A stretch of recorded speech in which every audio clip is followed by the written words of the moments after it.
Welcome to the deep dive. You know how this works, right? We get a stack of sources from you guys, and we kind of deep dive into them. Today's a little different, though. Mhm. We're talking about your friendly neighborhood Spider-Man, but it doesn't even officially come out till tomorrow. Yeah, January 29th on Disney Plus Wrap. Crazy, huh? Huh. But the buzz is already out there. You got pre-release interviews, all these articles speculating about the show, and even some early reactions sparking debate online. Right. I mean, it's Spider-Man, so people are going to talk. But there was this one thing that really caught my eye. Hudson Thames, he's voicing Peter Parker. You probably remember him from What If. Anyway, he said his biggest worry was the show being, like, annoying and woke. Oh, yeah, I saw that. And he was relieved, obviously, that it wasn't either of those things. Right. But just that phrasing, like, annoying and woke, it's so interesting to me how that's become such a loaded statement, you know? Totally. It's like the word woke itself has gone through this whole weird evolution. Yeah. It's almost like a lightning rod now, especially when you talk about entertainment and fandom. Like, people get so fired up about it. But wasn't woke originally supposed to be a good thing? Oh, yeah, for sure. It started, like, way back within Black communities. It was about promoting awareness of social injustices, inclusivity, all that. Right. Being awake, to, like, systemic issues like racism and prejudice. And then it spread to a wider audience, became more mainstream. And often it was tied to, calls for more diversity and representation in media. Right, like actually seeing characters of different backgrounds and identities in the shows and movies and stuff we watch, which is a good thing.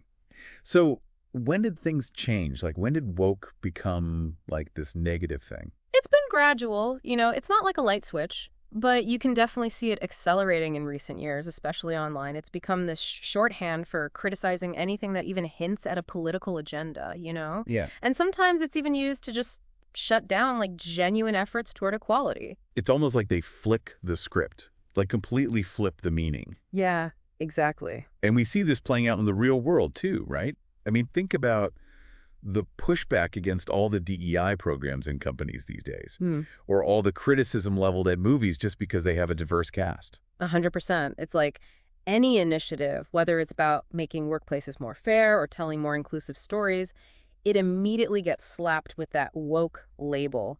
And then in their minds, it's like, okay, gotta fight against that. Which brings us back to this whole Spider-Man thing. Thames using that phrase, annoying and woke, even if he was praising the show right after. It just feels like it plays right into this whole tension, It does. And then, on top of all that, you have the casting of Coleman Domingo, who's an incredible actor, an Oscar nominee, as Norman Osborn. Yeah, and for folks who aren't deep into the Spider-Man world, Norman Osborn's always been portrayed as a white dude, traditionally. Yeah. So this is a pretty big change. Huge departure. And unfortunately, but not really surprisingly, Domingo is already getting hit with some pretty awful racist comments online just because of his casting. It's sad, but it shows you how quickly these online arguments can spill over into real-life harm. Absolutely. Like, words have power. These conversations, they're important, but we got to approach them carefully. By the way, if you're finding this deep dive interesting so far, hit that like button and subscribe to the channel. We'd love to have you. It's disheartening, Yes. To see that kind of backlash. And what's really interesting is the contrast, right? You have Thames worried about the show being woke, and then Domingo facing real consequences for, in some people's eyes, embodying that. It really makes you think, like, did Thames even unintentionally kind of give fuel to the fire by even saying that? It's definitely possible. It's like he was trying to head off the criticism, right? By saying, hey, it's not woke, but did that actually help? Or did it just give those who are already looking for something to complain about a talking point? Right, like you're trying to shut down a narrative. Yeah. But by even acknowledging it, you're sort of giving it more weight. Maybe the focus should have been more on what the show is trying to do rather than what it's not. Totally. And one thing they are definitely going for is authenticity. Like, they want to show New York City in a more diverse, more representative way. Trammell, the showrunner, he's talked about this. Yeah, I read that too. He wants to show the real mix of people and cultures that actually make up the city, which makes sense. It's New York. Exactly. And that ties into this bigger conversation about representation, right? Like, seeing yourself, your experiences reflected in the media you consume, that can be so powerful. Especially for folks who haven't always seen themselves represented. Like, seeing someone who looks like you, comes from a similar background, shares similar experiences. It's validating. It tells Yeah. you that your story matters. Totally. And it also lets people from different backgrounds connect with stories and characters they might not have considered before. It opens up our perspectives, makes us more understanding. For sure. And I mean, obviously, casting Domingo as Norman Osborn is a big example of pushing for more diversity. But it's not just about race and ethnicity, right? Tremels also said he wants to explore a wider range of identities and experiences. Which leads to a really important question. How do you actually achieve that authentic, meaningful representation without provoking this kind of backlash? Like, is there a way to make everyone feel included and respected? It's tricky, right? It's not a simple answer, Mm, but I think honest conversations like what we're doing here are part of it. definitely. And being willing to actually listen to each other, even when you disagree. Exactly.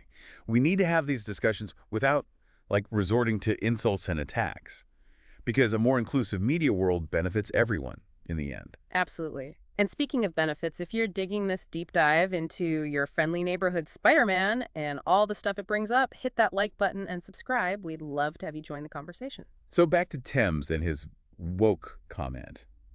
Do you think it was a good move or not? In the Yeah. end. It's tough to say. I get why he did it, you know? Like, get ahead of the potential backlash. Yeah, especially with social media these days. Things blow up so fast. Mm-hmm. But does bringing it up, even if you're saying it's not true, just give it more power? It's like, even if you don't agree with it, you're putting the idea out there, maybe even contributing to the very thing you're trying to avoid. Right. Such a weird paradox. Yeah. And it makes me think, we all have a responsibility here as viewers, as fans. How we engage with this stuff matters too. Totally. We got to think about the language we use, be respectful of different opinions, and focus on, actually talking to each other instead of yelling. Because the goal is a world where everyone feels seen, represented Mm. in the stories we tell. And where those stories can spark conversation and help us understand each other better. It's crazy, right? Thames just makes this little comment, and it opens up all these huge conversations about representation and inclusivity and, even the words we use when talking about this stuff. Yeah, totally. It just shows you how everything's connected, especially with how fast information spreads these days and how intense people's reactions can be. It's like this whole Spider-Man thing is just a tiny example of this massive cultural shift that's happening. And while it's all changing, we got to be careful, really try to be understanding and open to having these tough conversations. Right.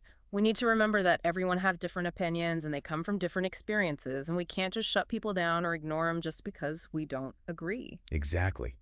We should be trying to understand where they're coming from, even if it's different from our own view, and maybe find some common ground. It's about building bridges, not walls. 100%.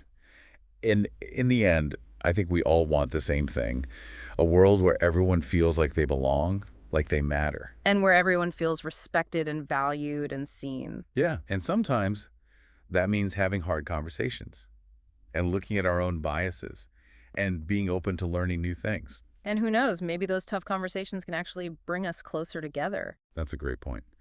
Well, we've reached the end of our deep dive today, but the conversation doesn't have to stop here, right? Definitely not. Keep thinking about these things. Talk to your friends, your family, share your own point of view.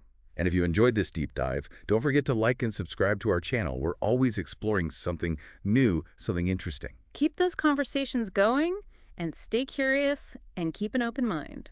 We'll catch you next time.